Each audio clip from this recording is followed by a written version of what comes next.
అందరికీ నమస్కారం. ముఖ్యంగా కంచగచ్చిబౌలిలో రాష్ట్ర ప్రభుత్వం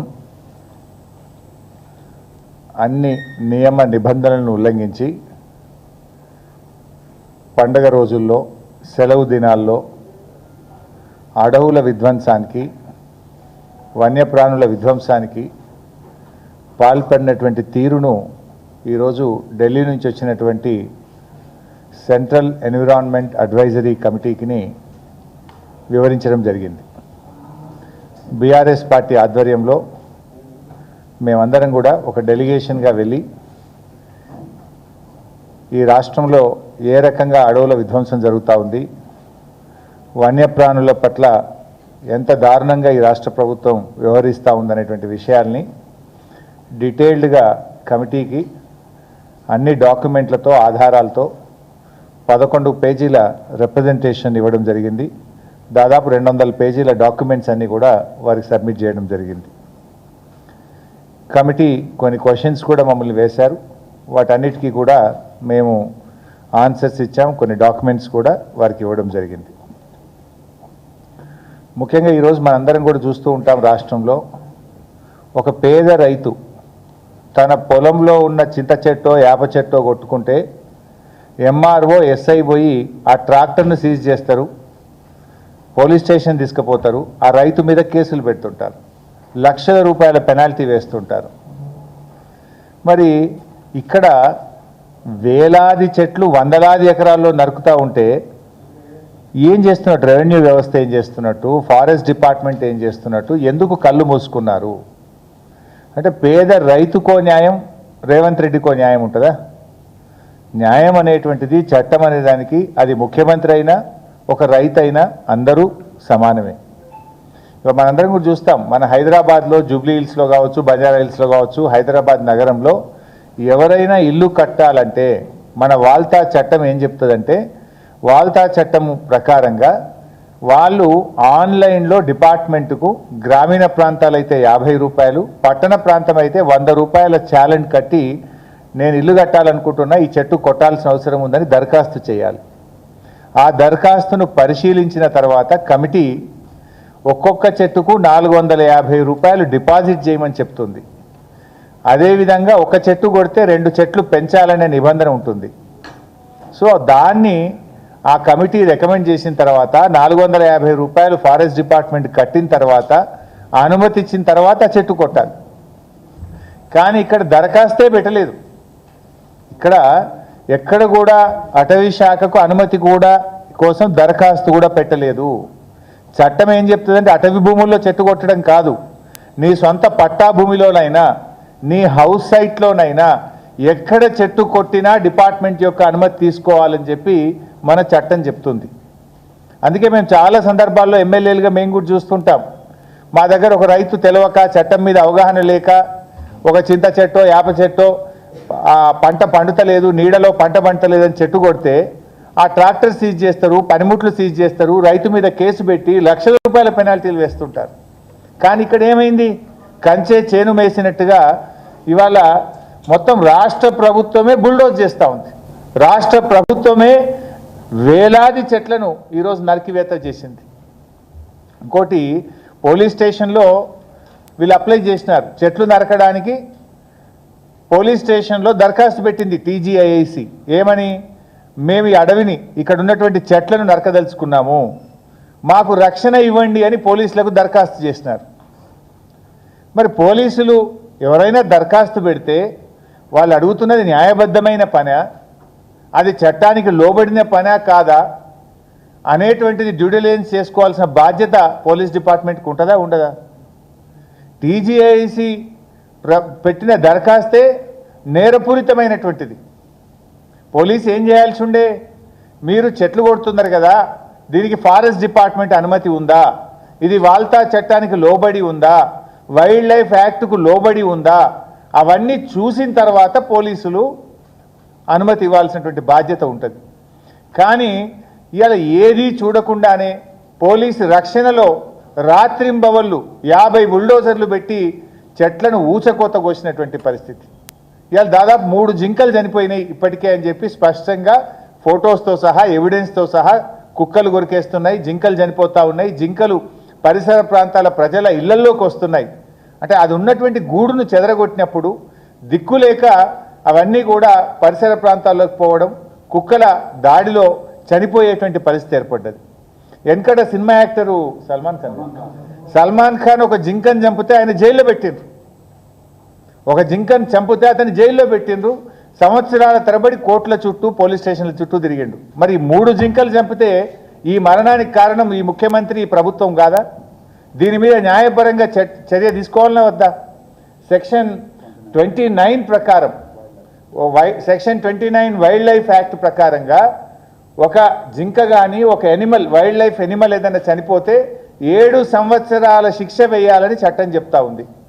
ఇంత స్పష్టంగా మీరు ఇవాళ ప్రకృతిని విధ్వంసం చేసి, చెట్లను నరికివేసి, ఇవాళ మూగజీవాల విధ్వంసానికి పాల్పడి 3 జింకలు చనిపోవడానికి ఇవాళ బాధ్యత రాష్ట్ర ప్రభుత్వందా కాదా? ఇవాళ అటవీ శాఖను కూడా నేను అడుగుతా ఉన్నా. జనరల్గా గ్రామాల్లో ఎవరైనా ఒక చెట్టు కొడితే అటవీ శాఖ పోయి ఆ బండ్లు సీజ్ చేస్తారు, కేసులు పెడతారు, జైళ్లలో పెడుతుంటారు. హైదరాబాద్ నడిబొడ్డున 400 ఎకరాల్లో జీవ విధ్వంసం జరుగుతూ ఉంటే హైదరాబాద్లో ఉన్న పీసీసీఎఫ్ కానీ, ఇక్కడున్న డిఎఫ్ఓ కానీ, ఇక్కడున్న కన్జర్వేటర్ కానీ, ఇక్కడున్న అటవీ శాఖ అధికారులు నిద్రపోతున్నారా అని నేను అడుగుతా ఉన్నా. పేదవాడు తెలిసో తెలియకనో, చట్టం మీద అవగాహన లేకనో, తన పంట పొలానికి ఇబ్బంది జరిగి ఒక చెట్టు కొడితే కేసులు పెట్టే మీరు వేలాది చెట్లను ఊచకోత కోస్తూ ఉంటే, ఫ్లడ్ లైట్ల వెలుతురులో చెట్లను నరుకుతూ ఉంటే మీరు నిద్రపోతున్నారా? ఇన్ఫ్యాక్ట్ మా ఆర్ఎస్ ప్రవీణ్ కుమార్ గారు మీరు స్పందించడం లేదు అని చెప్పి వారే స్వయంగా ఆర్ఎస్ ప్రవీణ్ కుమార్ గారు పీసీసీఎఫ్ గారికి 2 ఏప్రిల్ రోజు లెటర్ పెట్టినారు.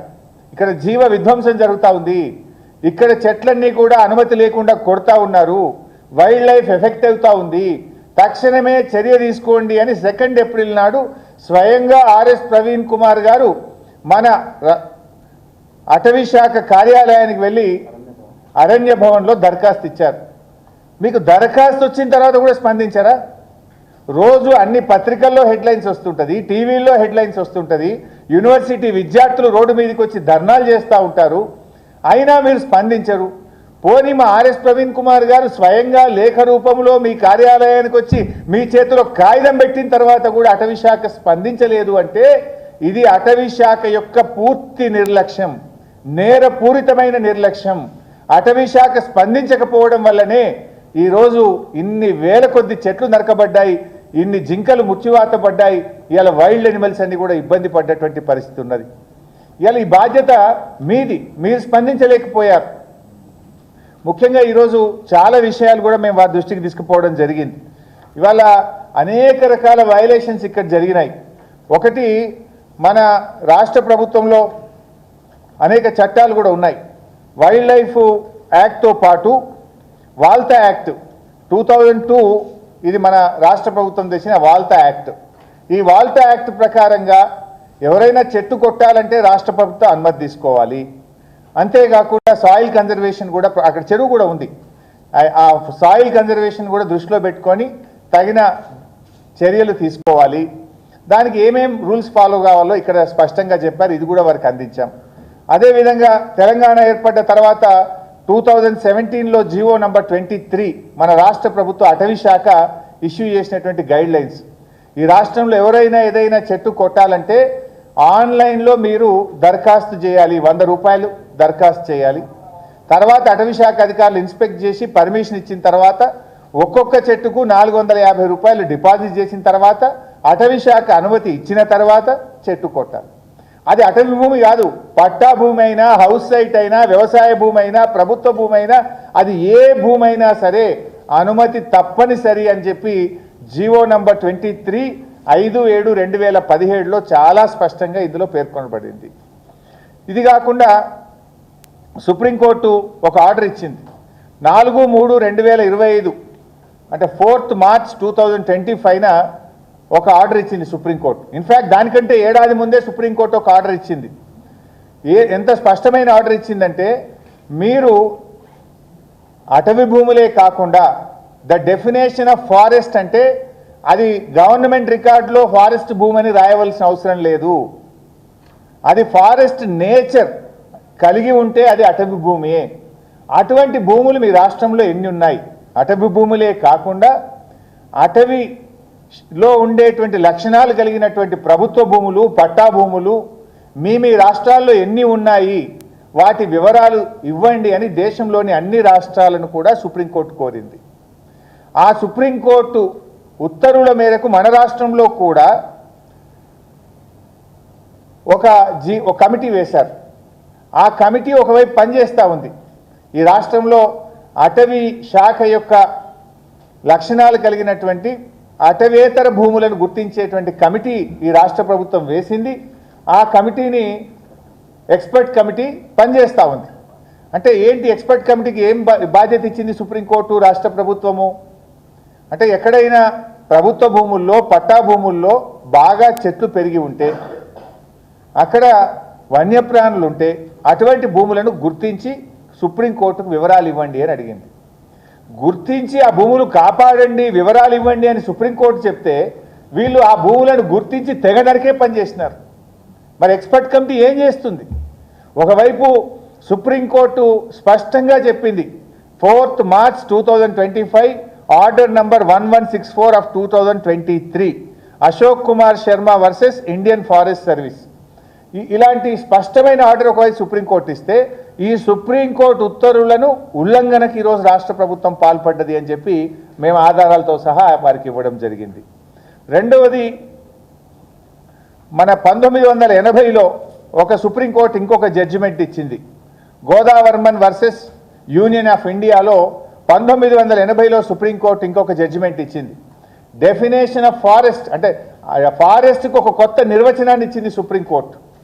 ప్రభుత్వ భూమే, అటవీ భూమే కానక్కర్లేదు, అది పట్టా భూమి అయినా, అది ఎలాంటి భూమి అయినా సరే 10 హెక్టార్ల కంటే ఎక్కువగా ఉండి 0.4 డెన్సిటీ ఆఫ్ ఫారెస్ట్ అక్కడ చెట్లు ఉన్నట్టయితే దానిని అటవీ భూమిగానే పరిగణించాలి అని 1980లో Godavarman versus union of India కేసులో సుప్రీంకోర్టు స్పష్టమైన తీర్పిచ్చింది. 0.4 డెన్సిటీ, 0.4 డెన్సిటీ అంటే సూర్యరశ్మి పడ్డప్పుడు భూమి మీద కనీసం 0.4 నీడ ఉండాలి. అంటే మిగతా 0.6 వరకు మొత్తం అసలు నీడ, పూర్తి నీడ ఉంటే 1%. 0.4 అంటే ఆ మిగతా 0.6% సూర్యరశ్మి భూమి మీద పడుతూ 0.4% నీడ ఉన్నట్టయితే దాన్ని అటవీ భూమిగానే గుర్తించాలి అని చెప్పింది. నిన్న వీళ్ళు నరికినటువంటి భూమి ది సుప్రీంకోర్టు గోదావర్మన్ జడ్జిమెంట్ను కూడా ఉల్లంఘించింది. అక్కడ 10 హెక్టార్ల కంటే ఎక్కువ అన్నారు, అక్కడ ఉన్నది 400 ఎకరాల భూమి. అక్కడ అడవి చాలా దట్టంగా చెట్లు ఉన్నాయి. ఎందుకంటే ఇక్కడ ఇంకో విషయం కూడా తెలవాలి మీకు. 2011వ సంవత్సరంలో 1,00,000 మొక్కలు ఈ భూమిలో GHMC HMDA ఆధ్వర్యంలో, షేర్లింగంపల్లి మున్సిపాలిటీ ఆధ్వర్యంలో ఇక్కడ 1,00,000 మొక్కలు పెట్టారు. అప్పుడున్న ప్రధానమంత్రి మన్మోహన్ సింగ్ గారు టాటా ఇన్స్టిట్యూట్కు ఫౌండేషన్ వేయడానికి వచ్చినప్పుడు మన్మోహన్ సింగ్ గారు కూడా ఈ 400 ఎకరాల్లో చెట్టు పెట్టాడు. 1,00,000 మొక్కలు పెట్టారు 2011వ సంవత్సరంలో. అంటే 14 ఏళ్ళ 15 ఏళ్ళ వయసున్న చెట్లు అక్కడ ఉన్నాయి. అంత స్పష్టంగా ఈ రెండవ supreme court judgment Godavarman versus union of India 1980 జడ్జిమెంట్ను కూడా రాష్ట్ర ప్రభుత్వం ఉల్లంఘనకు పాల్పడ్డది. మూడవది, తెలంగాణ ఫారెస్ట్ యాక్ట్ 1967. మన రాష్ట్ర ప్రభుత్వ ఫారెస్ట్ యాక్ట్ 1967ను మరి అందులో చాలా స్పష్టంగా చెట్లు కొట్టాలంటే ఏ నియమ నిబంధనలు పాటించాలని మన 1967 తెలంగాణ ఫారెస్ట్ యాక్ట్ చెప్తుంది. దాని నియమ నిబంధనలు కూడా ఉల్లంఘించారు. నాలుగోది, వైల్డ్ లైఫ్ యాక్ట్ 1972, దాన్ని కూడా ఈ రాష్ట్ర ప్రభుత్వం ఉల్లంఘించింది. వైల్డ్ లైఫ్ యాక్ట్ ప్రకారంగా ఇక్కడ అనేకమైనటువంటి జీవరాశులు ఉన్నాయి. అడవి పందులు కానీ, స్పాటెడ్ డేర్స్ కానీ, స్నేక్స్ కానీ, అదేవిధంగా పీకాక్స్ కానీ, మరియు తాబేళ్ళు, ఇలా రకరకాలుగా అనేకమైనటువంటి రేర్ ఎనిమల్స్, రేర్ బర్డ్స్ ఇక్కడ ఉన్నాయి. వాటిని రక్షించాల్సిన ప్రభుత్వం ఇలా భక్షించే ప్రయత్నం చేసింది అనే విషయాన్ని కూడా కమిటీ దృష్టికి తీసుకుపోయాం. అదేవిధంగా వాల్తా యాక్ట్ పోయింది. అదేవిధంగా కాన్స్టిట్యూషనల్ ఆర్టికల్ 48A కూడా ఇక్కడ ఉల్లంఘించడం జరిగింది. లాస్ట్లో మన హైకోర్టు కూడా చెప్పింది, హైడ్రా విషయంలో శనివారం ఆదివారాల రోజులు మీరు కూల్చే ప్రయత్నం చేయొద్దు. శనివారం ఆదివారం చూసి మీరు డిస్ట్రక్షన్ చేయొద్దు అని మన రాష్ట్ర హైకోర్టు కూడా స్పష్టమైన తీర్పు హైడ్రా విషయంలో అన్ని విషయాల్లో ప్రభుత్వానికి చెప్పింది. దాన్ని కూడా ఈరోజు ఉల్లంఘించారు హైడ్రా విషయంలో. ఎట్లా మీరు చూస్తే 31 నాడు ఉగాది, రంజాన్, ఉగాది రంజాన్కు 2 రోజులు సెలవు, ఉగాదికి 1 రోజు సెలవు, ఆదివారం, ఇవన్నీ చూసుకొని ముందే 50 జేసీబీలు తెప్పించి ఆడ పెట్టుకొని కరెక్ట్గా ఆదివారము, ఉగాది, రంజాన్ సెలవు దినాలు చూసుకొని ఈ చెట్లు నరికే కార్యక్రమం చేసిండ్రు. అంటే రాష్ట్ర హైకోర్టు ఉత్తర్వులను కూడా ఉల్లంఘించారు, సుప్రీంకోర్టు ఉత్తర్వులు ఉల్లంఘించిండ్రు, హైకోర్టు ఉత్తర్వులను ఉల్లంఘించిండ్రు, మీరు వైల్డ్ లైఫ్ యాక్ట్ను ఉల్లంఘించిండ్రు, తెలంగాణ ఫారెస్ట్ యాక్ట్ 1967 ఉల్లంఘించిండ్రు, వాల్టా యాక్ట్ను ఉల్లంఘించిండ్రు. ఇన్ని ఉల్లంఘనలు ఈరోజు ఇక్కడ జరిగినాయి. వీటన్నిటిని కూడా ఆధారాలతో సహా ఈరోజు మేము కమిటీకి పూర్తి వివరాలు, ఆ సుప్రీంకోర్టు జడ్జిమెంట్స్, పాయింట్స్ అన్ని కూడా వారి దృష్టికి మేము ఇవ్వడం జరిగింది. అదేవిధంగా ఈ భూమి ఇది హెచ్యుకి సంబంధించిన భూమి. ఈ లెటర్ కూడా మీ అందరికి కూడా మీడియాకు కూడా పంపిస్తాం. ఇందులో చాలా స్పష్టంగా ఈ భూమి హెచ్యుదని చెప్పిన వివరాలు కూడా ఉన్నాయి. 20 నవంబర్ 2012 ఇది 20 నవంబర్ 2012 రోజు అప్పటి జిల్లా కలెక్టర్ గారు CCLAకు రాసిన ఉత్తరం ఇది, ఈ కాపీ. ఇందులో చాలా స్పష్టంగా ఏం రాస్తారంటే, the RDO Chevalla has inspected the proposed land and recommended alienation of land for University of Hyderabad since lands has already been handed over to university in the year 1975. As seen from the inspection reports, the structures are located in the University of Hyderabad enclosed as Annexure 1. I therefore request to kindly recommend the alienation proposals of the land to an extent of 2,185 acres of Kancha Gachibowli and Gopanpalli villages respectively in favor of University of Hyderabad. 2185 ఎకరాలు ఇది already university ఆధీనంలో ఉంది, university పొజిషన్లో ఉంది. 1975 నుంచి university పొజిషన్లో ఉంది. Revenue records ప్రకారంగా చూసినా, పంచనామా ప్రకారంగా చూసినా, నేను ఫిజికల్గా ఇన్స్పెక్షన్ చేసినప్పుడు కూడా వాళ్ళ ఆధీనంలో ఉంది అని అప్పటి RDO గారు, అప్పటి కలెక్టర్ గారు ఈ భూమిని వాళ్ళకి ఇవ్వాలని చెప్పి రాసినటువంటి ఉత్తరం. దాని వివరాలు కూడా ఇందులో ఉన్నాయి. ఈ అనెక్సెస్ ఇవన్నీ కూడా మీకు పంపిస్తాం. అంటే స్పష్టంగా ఈ భూమి ఇది HCU భూమి అని ఆ కలెక్టర్ గారు అప్పుడు రాసిన లేఖలో ఉంది. HCU ఆధీనంలో ఉంది అని కూడా ఇందులో స్పష్టంగా అప్పుడు ఇన్స్పెక్షన్ చేసిన ఇన్స్పెక్షన్ రిపోర్ట్లో RDO గారు రాసినటువంటి మాటలు మీకు చదివి వినిపించాం. అంటే ఇవాళ దీన్ని పట్టా భూమి అని, TGIC భూమి అని, ఇది గవర్నమెంట్ భూమి అని దీన్ని యాక్షన్ చేస్తామని చెప్తున్నారు. మేము ఇంకో విషయం అడుగుతా ఉన్నాం. డెవలప్మెంట్ విషయంలో మీరు చేయొద్దని మేము అంటలేం. అక్కడ 14,000 ఎకరాలు ఫార్మాసిటీ కోసం సేకరించిన భూమి ఉన్నది కదా. నువ్వు డెవలప్మెంటే చేయాలనుకుంటే, ఇండస్ట్రీస్ పెట్టాలంటే ఏ చెట్లు లేకుండా, ఏ పర్యావరణం దెబ్బతినకుండా 14,000 ఎకరాల ఖాళీ భూమి అక్కడ ఉంది కదా. ఇక్కడ 400 ఎకరాల్లో దట్టమైనటువంటి చెట్లున్నాయి, వన్యప్రాణులు ఉన్నాయి. ఈ భూమినే ఎందుకు కూల్చే ప్రయత్నం చేస్తున్నారని చెప్పి మేము అడుగుతా ఉన్నాం. ఇవాళ ఈ భూమిని కుదబెట్టి రేవంత్ రెడ్డి ఏం చేసిండంటే ఆల్రెడీ 10,000 కోట్ల రూపాయలు అప్పు తెచ్చిండు.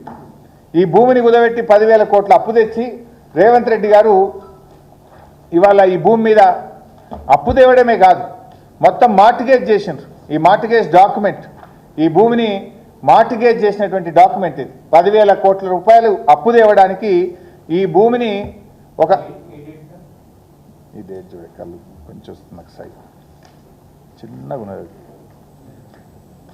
ఒక లెటర్ ఉంది కదా, అసెంబ్లీ లెటర్ ఉంది కదా, రైట్. ఈ భూమిని డేట్ కూడా ఇస్తాను. రిజిస్ట్రేషన్ ఆఫీస్లో మార్టిగేజ్ చేసినారు. డేట్ ఉంటుంది 2024 నవంబర్ 13, నవంబర్ 22 నవంబర్ 2024, 22 నవంబర్ 2024 నాడు ఈ భూమిని కుదబెట్టు రిజిస్ట్రేషన్ ఆఫీస్లో 10,000 కోట్ల రూపాయలు అప్పు తెచ్చింది. ఇందులో ఇంకా దుర్మార్గం ఏంటంటే, ఈ అప్పు ఇప్పియడానికి ఒక మధ్యలో బ్రోకర్ ఉంటాడు కదా, ఈ అప్పు ఇప్పియడానికి మధ్యలో బ్రోకర్గా వ్యవహరించినటువంటి వ్యక్తికి 169 కోట్ల 83 లక్షలు లంచం ఇచ్చారు. లంచం అంటే బ్రోకర్ ఫీజు ఇచ్చారు.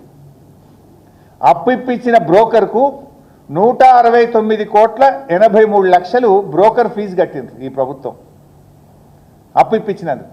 ఇది నేను ఉత్తరం చెప్తాను. ఇది అసెంబ్లీలో నేను వేసిన క్వశ్చన్కు రాతపూర్వక సమాధానం రాష్ట్ర ప్రభుత్వం ఇచ్చిన డాక్యుమెంట్, ఇది నా సొంత కవిత్వం కాదు. నేను స్పష్టంగా ఇందులో ఏమడిగినా అంటే,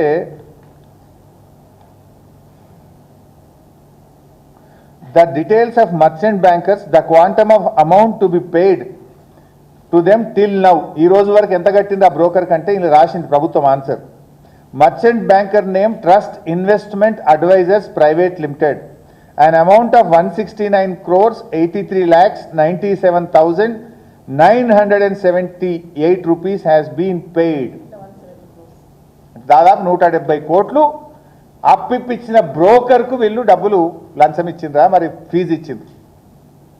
ఇది రేవంత్ రెడ్డి ఘనకార్యం ఏంటంటే, అప్పు తేవడానికి కూడా బ్రోకర్లను పెట్టుకొని ఆ బ్రోకర్లకు 170 కోట్లు ఇచ్చిండు. ఇది రేవంత్ రెడ్డి నిర్వాకం. ఇప్పుడు ఆ భూమిని తెగనమ్మాలి, ఆ భూమిని అమ్మి ఇంకో 40,000 కోట్లు తేవాలని చెప్పి మళ్ళీ ప్రయత్నం చేస్తున్నాడు. అంటే ఈ రకంగా రాష్ట్ర ప్రభుత్వం పూర్తిగా ఇవాళ బుల్డోజ్ చేస్తూ నియమ నిబంధనల్ని ఉల్లంఘించేటువంటి ప్రయత్నం ఇవాళ రాష్ట్ర ప్రభుత్వం చేస్తూ ఉంది. ఇవాళ సుప్రీంకోర్టు స్పష్టమైన ఆర్డర్ ఇచ్చింది. అక్కడ ఎలాంటి చర్యలు, ఎలాంటి యాక్టివిటీ చేయొద్దు, యాజ్ ఇట్ ఈజ్ నిలిపివేయండి అని చెప్పి సుప్రీంకోర్టు చెప్పింది. సుప్రీంకోర్టు చెప్పిన తర్వాత కూడా ఇవాళ ఢిల్లీ నుంచి కమిటీ వస్తుందని తెలిసి నిన్న రాత్రి పోయి పోలీసుల పహారాలో టీజీఐసి భూమి అని చెప్పి పెద్ద పెద్ద బోర్డులు పెట్టారు నిన్న. ఇది కూడా సుప్రీంకోర్టు ఉల్లంఘన కిందకే వస్తుంది. సుప్రీంకోర్టును ఖతారు చేయకుండా, సుప్రీంకోర్టు యొక్క డైరెక్షన్ను లెక్క చేయకుండా నిన్న పోయి ఈ భూములు టీజీఐసికి సంబంధించినవనే బోర్డులు నిన్న బిగించారు. ఈ విషయం కూడా కమిటీ దృష్టికి తీసుకుపోయినాం. ఇది సుప్రీంకోర్టు యొక్క ఉత్తర్వుల ఉల్లంఘన జరుగుతూ ఉంది. సర్వోన్నత న్యాయస్థానం అంటే లెక్క లేకుండా ఈ ముఖ్యమంత్రి, రాష్ట్ర ప్రభుత్వం వ్యవహరిస్తుందని చెప్పి ఈ బోర్డులను కూడా మేము కమిటీ దృష్టికి తీసుకుపోయాం. నిన్న రాత్రి పెట్టారు, నిన్నంత సాయంత్రం ఈ బోర్డులు this land belongs to TGIC అని బోర్డులు పెట్టినారు. Supreme court said not to do any kind of activity, ఏమీ చేయొద్దు అక్కడ, as it is stand still అని చెప్పిన తర్వాత సీసీ కెమెరాలు పెట్టుడు, టీజీఐసికి సంబంధించిన భూమిని బోర్డులు పెట్టి సుప్రీంకోర్టు ఉత్తర్వుల ఉల్లంఘనకు పాల్పడ్డారన్న విషయాన్ని కూడా ఈరోజు మేము కమిటీ దృష్టికి తీసుకుపోయాం. ముఖ్యంగా ఈ రేవంత్ రెడ్డి ఘనకార్యం ఇంకోటి చెప్పాలి. గతంలో మేము తొలి ముఖ్యమంత్రి కేసీఆర్ గారు కొత్త సెక్రటేరియట్ కట్టాలని నిర్ణయం తీసుకున్నారు. మన రాష్ట్ర సచివాలయం బాగా నిర్మించుకుందామని చెప్పి వారు నిర్ణయం తీసుకొని ఆ పాత సచివాలయం, నిజాం కాలంలో నిర్మించిన సచివాలయాన్ని కూల్చివేసి కొత్త సెక్రటేరియట్ పరిపాలనా సౌలభ్యం కోసం, ప్రజలకు మెరుగైన పాలన అందించడం కోసం కొత్త సెక్రటేరియట్ కట్టాలని ముఖ్యమంత్రి గారు అప్పుడు నిర్ణయం తీసుకున్నారు.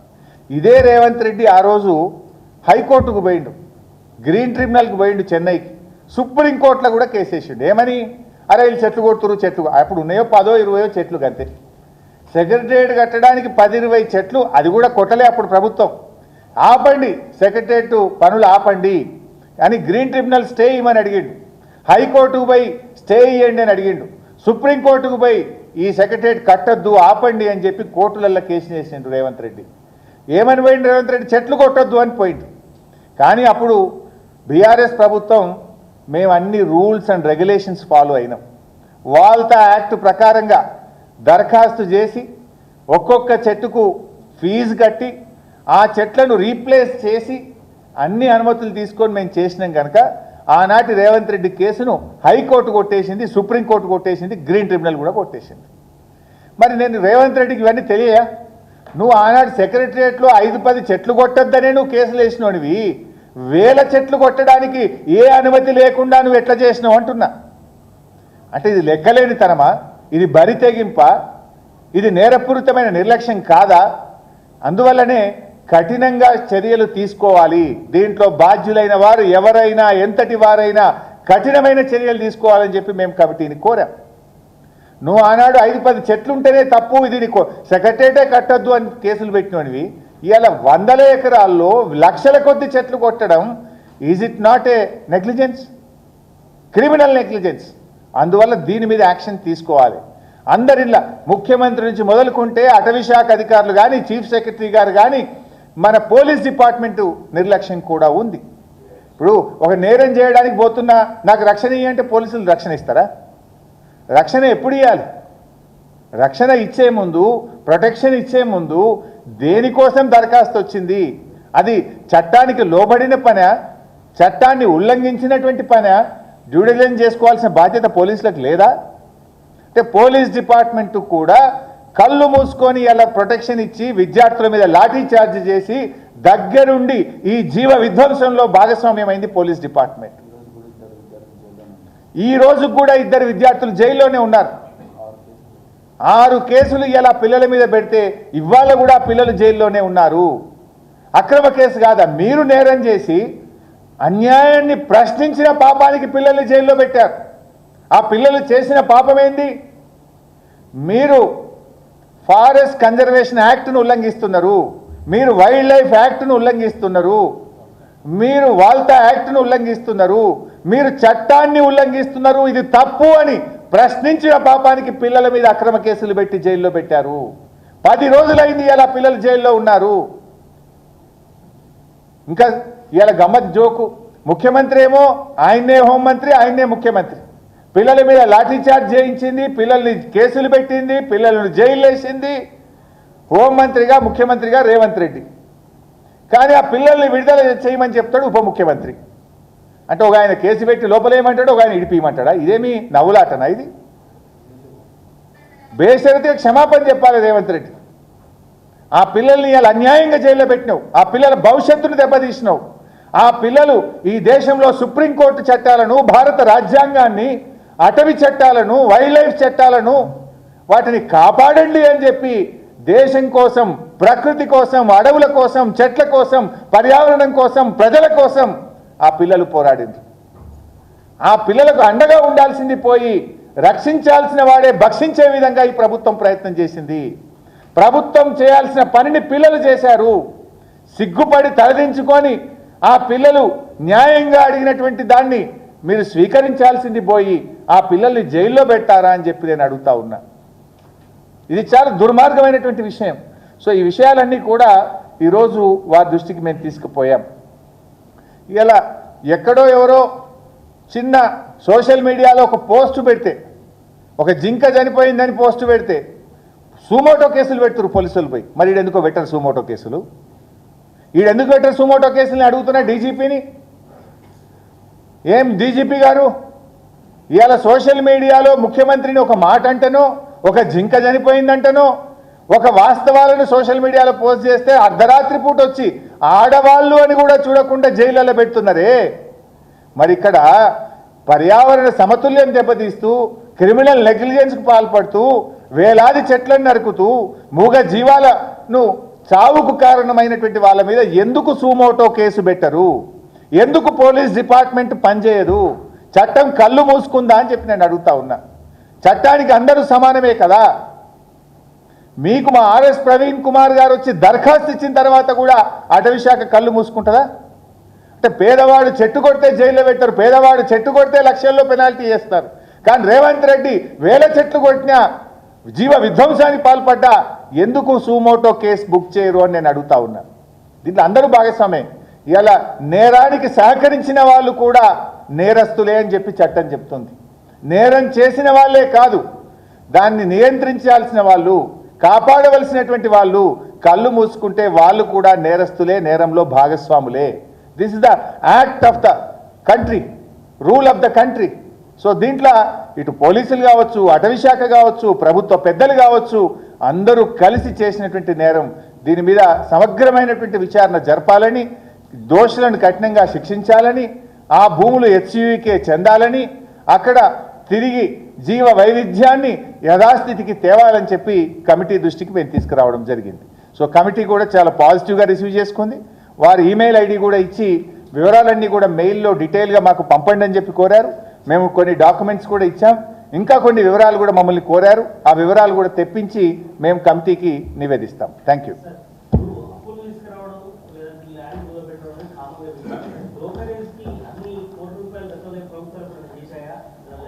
బ్రోకరేజ్ ఫీజు ఇచ్చిన ఘనత రేవంత్ రెడ్డికే దక్కుతుంది. ఈ రాష్ట్ర చరిత్రలో ఇట్లా 169 కోట్లు బ్రోకరేజ్ ఫీజు ఇచ్చి, అప్పుకు బ్రోకరేజ్ ఫీ, మా మీదనేమో బురద చల్లిండ్రు, వీళ్ళు ఎక్కువ మిత్తికి అప్పు తెచ్చిండ్రు అని. మేము తెచ్చిందేం ప్రైవేట్ బ్యాంకులలో దేలే, కేంద్ర ప్రభుత్వ సంస్థ పిఎఫ్సి ఆర్ఈసి దగ్గర మేము ఆ రోజుల్లో రుణం తెచ్చాం. కానీ ఈయన గారు బ్రోకర్ను పెట్టుకొని బ్రోకర్ల ద్వారా ఇలా బ్రోకరేజ్ ఫీజు పెట్టి తెచ్చిండు. ఇంకా ఒక జోక్ చెప్పాలి మీకు, ఈ 169 కోట్లు తెచ్చిన 10,000 కోట్లకు టీజీఐసి ద్వారా వచ్చిన 10,000 కోట్లలో 169 కోట్లు బ్రోకరేజ్ ఫీజు కట్టిండ్రు. ఇప్పుడు ఇదే బ్రోకర్కు ఇంకో 20,000 కోట్ల అప్పుదేమని హెచ్ఎండిఏ ద్వారా వీళ్ళకి బాధ్యత అప్పచెప్పింది ఆల్రెడీ. ఇప్పుడు దానికి ఎంత ఫీజు కట్టారో ఇంకా రావాలి. మొన్న ఒక క్వశ్చన్ వేసిన అసెంబ్లీలో, వేస్తే ఆన్సర్ ఇచ్చిండ్రు, ఇదే బ్రోకర్ని పెట్టుకున్నాం, 20,000 కోట్లు హెచ్ఎండిఏ భూములు కుదబెట్టి హెచ్ఎండిఏ ఆస్తులు కుదబెట్టి ఇంకో 20,000 కోట్లు అప్పుదేమన్నాం, దానికి కూడా ఇదే బ్రోకర్ను ఫైనల్ చేసినాం అని ఆన్సర్ ఇచ్చింది. నేను అడిగిన ఏం భూములు కుదబెడతారు అని అడిగితే ఆన్సర్ ఏంటంటే ఇంకా ఏ భూములు కుదబెట్టాలని బ్రోకరును హెచ్ఎండిఏ మాట్లాడుకుంటున్నారు. ఆ బ్రోకర్కు నచ్చిన భూములు, బ్రోకర్కు ఆయనకు సూటబుల్ అనుకున్న భూములను కుదబెడతాం, అవి టాక్స్ ఈజ్ ఆన్ మాట్లాడుకుంటున్నారు ఇద్దరు. నిర్ణయం అయిన తర్వాత భూములు కుదబెడతాం, ఆ బ్రోకర్కు ఫీజు ఇస్తాం, ఇంక 20,000 కోట్లు హెచ్ఎండిఏకి అప్పు తెస్తామన్నారు. ఇప్పుడు ఆ బ్రోకర్ని పెట్టుకొని ఇప్పుడు టీజీఐసీలో 10,000 తెచ్చిండ్రు, హెచ్ఎండిఏలో 20,000 కోట్లు తెచ్చిండ్రు, రేపు హెచ్ఎండబ్ల్యూఎస్ మెట్రో వాటర్ వర్క్స్కి తెస్తారట, అదే బ్రోకర్కు జిహెచ్ఎంసీ కూడా తెస్తారట. మొత్తం ఒక 50,000 కోట్లు ఈ బ్రోకర్ని అడ్డం పెట్టుకొని ఈయన బాంబేకి చెందిన ప్రముఖ చార్టెడ్ అకౌంటెంట్ బోరా గారు ఆ బ్రోకర్కి సంబంధించిన కంపెనీ పెట్టుకొని 1,000 కోట్ల రూపాయల అప్పులు తెచ్చి 100 కోట్ల రూపాయల బ్రోకర్ ఫీజు చెల్లించే ఒక కుట్ర, దాని వెనుక కమిషన్లు ఖాతా కార్యక్రమం ఇంకా చాలా ఉన్నాయి, సందర్భం వచ్చినప్పుడు చెప్తాం. Thank you. మాకు ఇది సుప్రీంకోర్టు పంపిన కమిటీ, కేంద్రం పంపిన కమిటీ కాదు, ఇది సుప్రీంకోర్టు ఆదేశాలతో సిఈఏ వచ్చింది. సర్వోన్నత న్యాయస్థానం మీద మాకు సంపూర్ణమైన నమ్మకం ఉంది. ఈ సిఈఏ రిపోర్ట్ సార్, ఇది సర్వోన్నత న్యాయస్థానం సుప్రీంకోర్టు పంపినటువంటి కమిటీ, సుప్రీంకోర్టు డైరెక్షన్లో కమిటీ ఇన్స్పెక్షన్కి వచ్చింది కనుక మాకు సంపూర్ణమైన నమ్మకం ఉంది. డెఫినెట్గా ఈ కమిటీ రిపోర్ట్ మీద సిఈఏ మరి రిపోర్టు మీద సుప్రీంకోర్టు సరి అయినటువంటి నిర్ణయం తీసుకుంటుందనేటువంటి విషయం మాకు విశ్వాసం మాకుంది. నేను ప్రభుత్వ అధికారులకు కూడా ఒక హెచ్చరిక చేస్తూ ఉన్నా. ముఖ్యంగా ఈ రేవంత్ రెడ్డి ఆగమాగం పనుల మీద మీరు తొందరపడి ఆయన నిర్ణయాల మీద యాక్ట్ చేసి మీరు ఇబ్బంది పడొద్దని రాష్ట్రంలో ఐఏఎస్లు కానీ ఐపీఎస్లు కానీ ఐఎఫ్ఎస్ అధికారులకు నేను విజ్ఞప్తి చేస్తూ ఉన్నా. ఎందుకంటే రేపు ఈ రేవంత్ రెడ్డి ఏం శాశ్వతం కాదు, ఈ ప్రభుత్వం ఏం శాశ్వతం కాదు. మీరు అనవసరంగా బలి కాకండి, ఇలా మీరు అనవసరంగా ఇబ్బంది పాలు కావద్దు. మీరు ఆల్ ఇండియా సర్వీస్ ఆఫీసర్స్, ఎందుకంటే ఇది నా సలహా, ముఖ్యంగా మీ ఇష్టం. మేము ఎందుకంటే చట్టం అయితే ఎవరిని క్షమించదు. గతంలో ఒక ఐఏఎస్ ఆఫీసర్ అనే పేరు మన 4 టేక్ చెట్లు కొడితే ఆయన మీద జైలు శిక్ష వేసిండ్రు.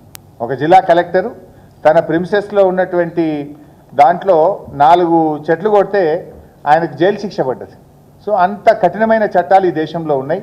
అందువల్ల మీరు తొందరపడి ఈ రేవంత్ రెడ్డి తీసుకునేటువంటి ఆగమాగం పనులకు మీరు బాధ్యులు కాకండి, అనవసరంగా మీ మీదికి తెచ్చుకోకండి. చట్టం ఇవ్వాల కాకపోతే రేపైనా తన పని తాను చేసుకుంటూ పోతుంది.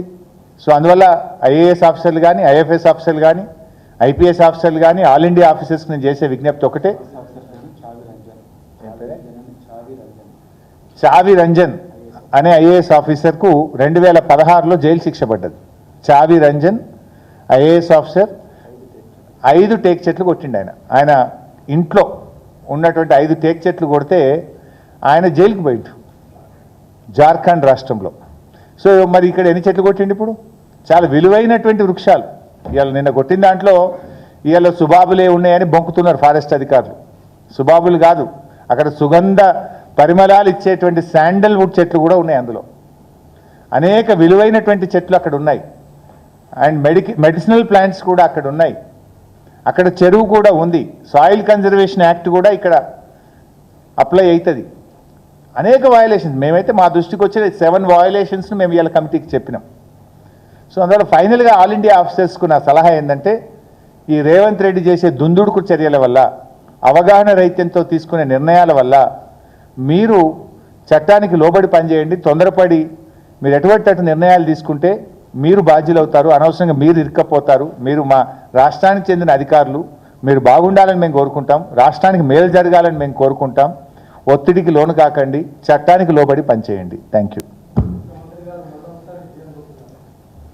Let us see.